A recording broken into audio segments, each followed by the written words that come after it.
2021년 9월 27일 여수시 덕충동의 한 아파트에서 30대 남성이 위층에 사는 부부를 흉기로 살해하는 사건이 발생했습니다.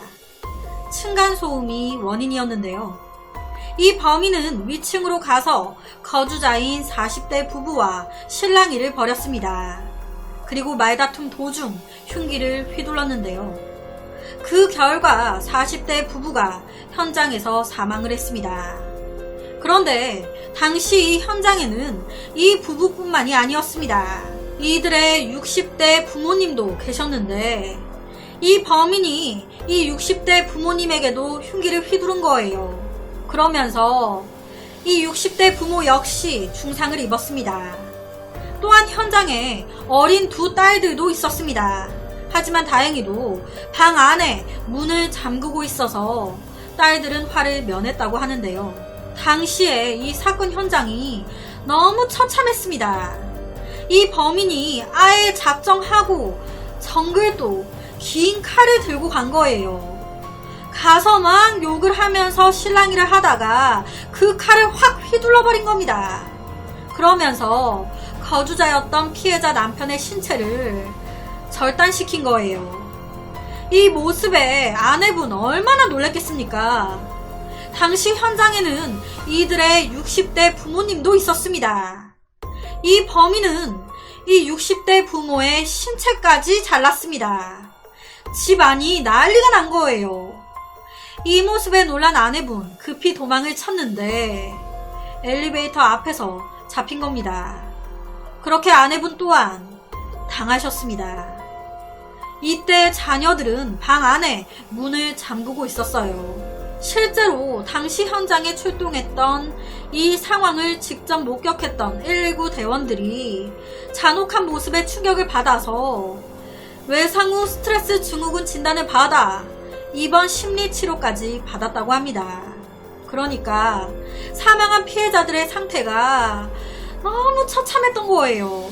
이 범인 8층에 살고 있었던 김씨는요 35살로 일용직 노동자였습니다.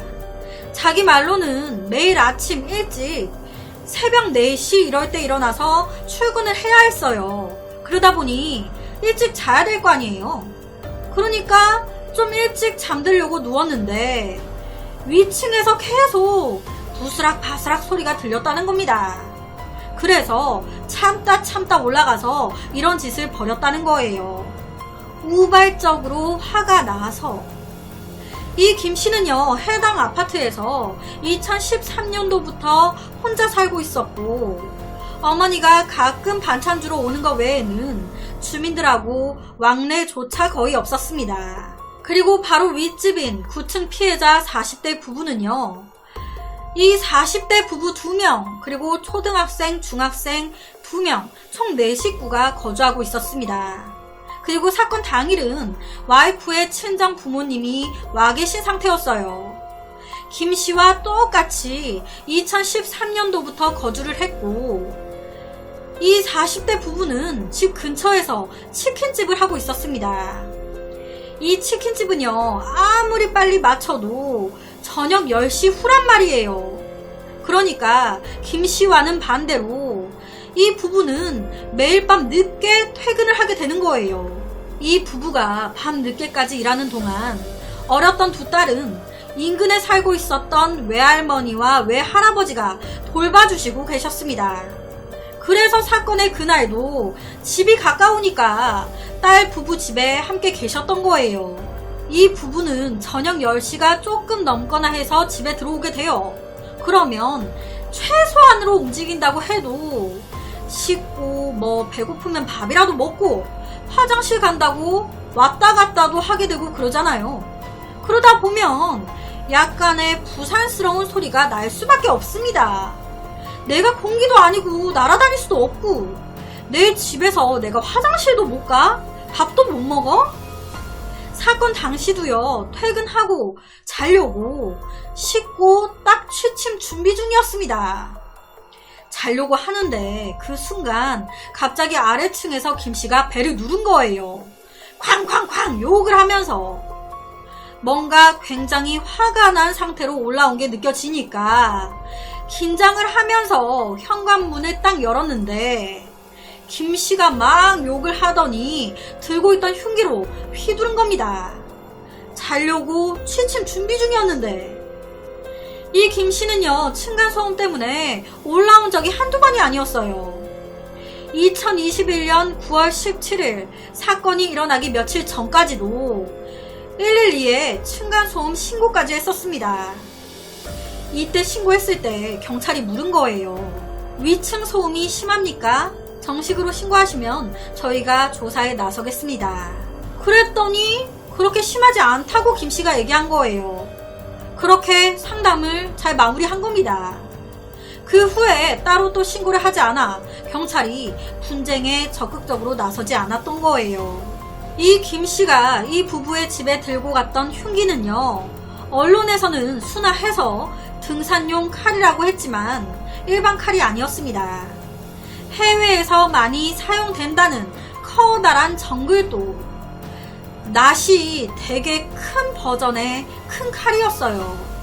그 우리 옛날에 조선시대 이럴 때 참수영할 때 쓰는 큰 칼, 낫같이 생긴 보통 칼보다는 훨씬 더 날카롭고 큰 칼, 이걸 들고 간 거예요. 그러니까 손쉽게 그 자리에서 피해자들의 신체를 배부했던 겁니다. 날카롭고 큰 칼을 들고 갔으니까.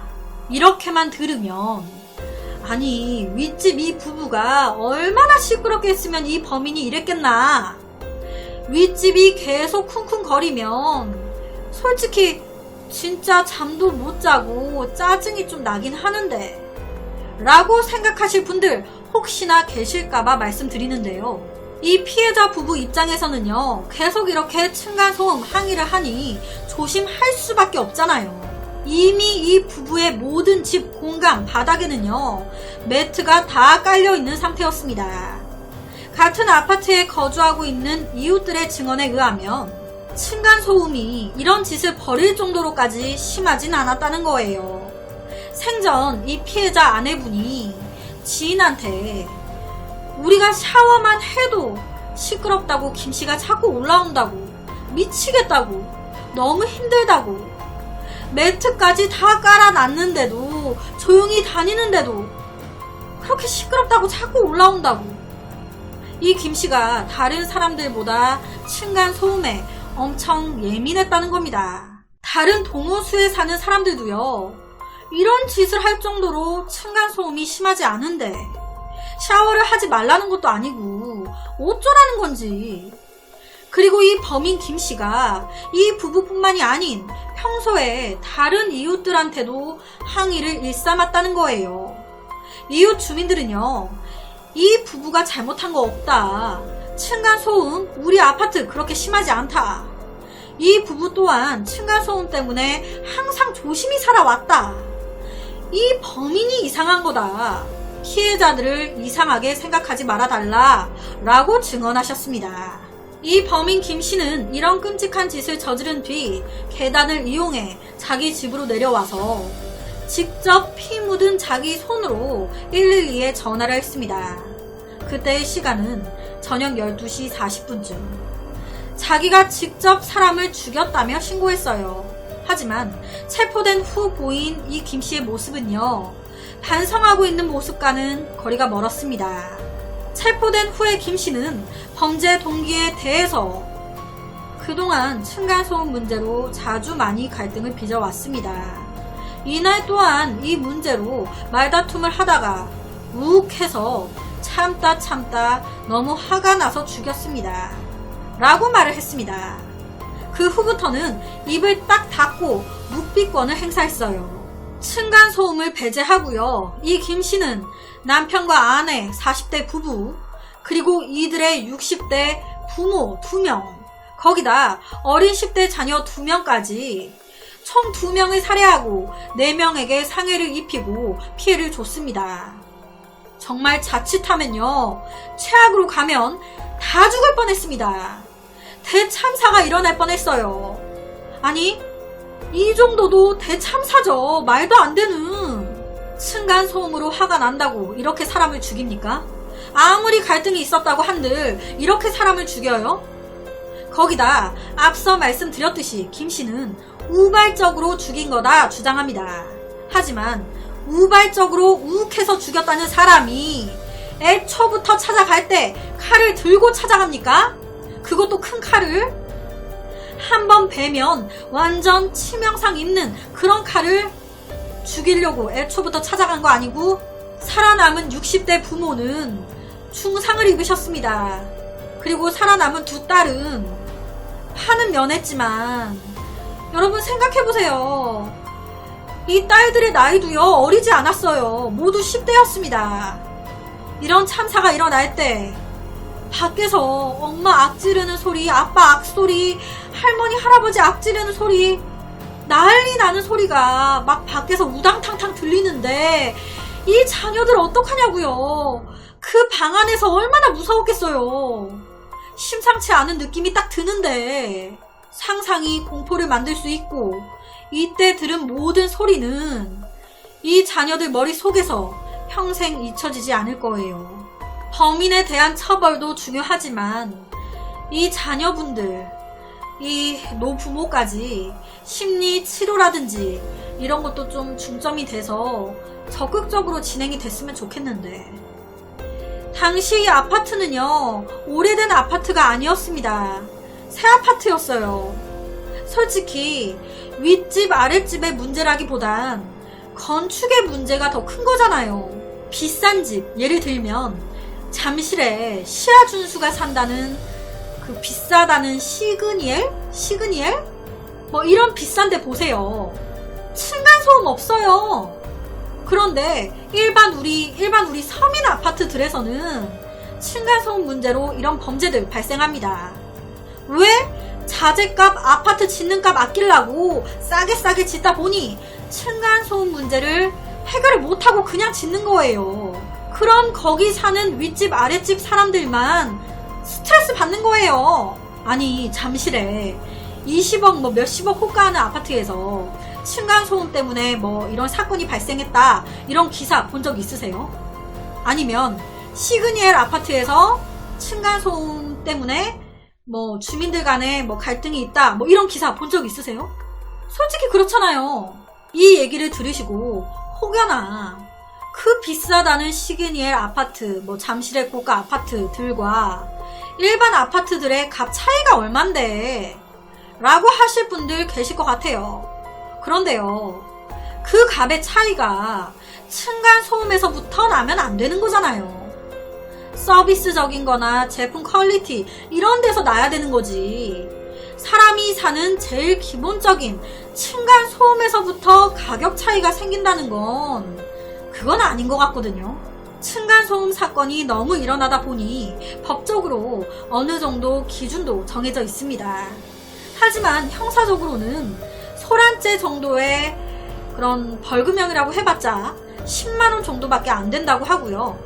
민사적으로 소송 넣었을 때는 이기려고 한다면 데시벨 기준으로 층간소음이 주간에는 한 43, 야간에는 35데시벨을 넘어야 된다는데 솔직히 이게 말이 쉽지 이거를 입증하기도 힘들어요. 내가 노는 사람도 아니고 소리가 그때그때 날 때마다 내가 일일이 측정하기도 힘들고 실제로 층간소음으로 분쟁이 됐을 때 처벌도 어렵고 민사적으로 해결하기도 어렵고 그러다 보니 이런 식으로 폭력사건, 잔혹한 사건으로까지 이어지기도 하는 건데요. 이런 사건들이 적어지기 위해선 법적으로도 조치가 더 필요하겠지만 제일 첫 번째가 아파트를 지을 때 층간소음 문제를 좀 더 중요시하게 다뤄 자재비 아껴 짓지 말고 그 있잖아요. 얼마 전에 광주의 모 아파트 자재비 아낀다고 빨리빨리 짓는다고 하다가 아파트 공사 중에 무너져 내려가지고 인부들 깔리고 사망하고 난리 났었잖아요. 그것도 자재비 아끼려고 불량 자재들 갖다 쓰고 인건비 아끼려고 하고 날짜 땡겨서 빨리 입주자들 받는다고 이것저것 안 지키고 그냥 대충 욕심 부리면서 짓다가 공사 중에 아파트가 무너진 거예요. 그러면서 사망자까지 났습니다. 이런 식으로 지으니까 층간소음 안 나겠냐고요. 지을 때부터 꼼꼼하게 튼튼하게 짓는 게 층간소음 사건을 줄일 수 있는 제일 첫 번째 단계인 것 같아요. 두 번째가 이제 법적으로라든지 뭐 여러가지 이런 게 들어갈 것 같은데, 층간소음이 정말 안 당해본 사람은 모른다고 할 정도로 아랫집 사는 사람들이 스트레스를 엄청 받는다고 합니다. 하지만 그렇다고 이렇게 죽이는 건 아니잖아요. 이 사건에 대해서 검찰은 사형을 구형했습니다. 죽여야 된다. 층간소음에 있어서 검찰의 사형 구형은 매우 이례적입니다. 그만큼 이 사건 자체가 너무 잔혹했다는 얘기예요. 살인범 김씨는 최후 진술에서 피해자와 유가족 분들에게 죄송한 마음이다. 제정신이 아니었다. 후회하고 있다. 다시 한번 죄송하다. 라고 말을 했습니다. 하지만 결론은 늘 그렇듯이 재판부는 봐줬습니다. 피해자 유가족 분들이 봐줘야 되는데 왜 늘 재판부가 범인을 봐주는 건지 모르겠어요. 2명이 잔인하게 죽음을 당했고 또 다른 2명이 중상을 입었고 아이들까지 피해를 입었는데 사형은 아니다. 죄를 반성하고 있지 않냐. 무기징역을 선고했습니다. 재판부는 김씨는 사건 발생 전 정신과 치료나 진단을 받은 적이 없으며 치료감호소 진단 결과 심신미약 또는 심신상실 상태가 아니라는 결론이 내려졌다. 피해자와 말다툼 중 격분한 점이 이 사건 범행의 원인으로 판단된다. 당시 숨진 피해자의 부모 또한 112에 신고를 했다. 즉 범인 김씨도 자발적 신고를 하긴 했지만 본인이 신고를 안 했더라도 어차피 신고가 들어왔을 것이다. 고로 직접 스스로 자수한 이 점에 대해서는 감경할 만한 사유가 아니다. 피해자가 극도의 공포 속에서 숨졌으며 어린 2 자녀가 한순간에 부모를 잃은 점, 딸의 죽음을 지켜본 부모의 정신적 고통과 남은 유족들이 고통 속에서 살아야 할 이런 정황을 고려할 때 피의자는 사회에서 격리된 상태에서 속죄하면서 살아가야 한다 라고 판시했습니다. 무기징역. 더 이상 이런 층간소음 사건은 발생되지 않았으면 좋겠습니다. 그래서 오늘은 여수에서 2021년 발생한 너무 안타까운 한 살인 사건을 가지고 왔습니다.